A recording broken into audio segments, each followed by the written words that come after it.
Hi guys, today we talk about how can you disable HD mode on your Tappytoon app. So you just follow these ways, then it's going to work with you. All you have to do in first, you just go down here, you click here on more down here, you just click on it.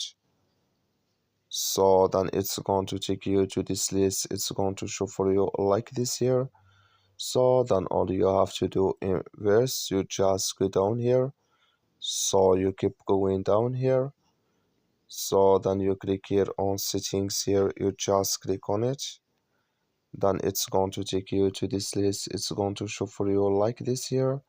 You come here to HD mode here, you just click in this sign or this color. Like you see here, color it's gone, that's mean here HD mode disabled with us now. That's all you have to do, that's all. Thank you for watching. Don't forget to support us by liking, subscribe.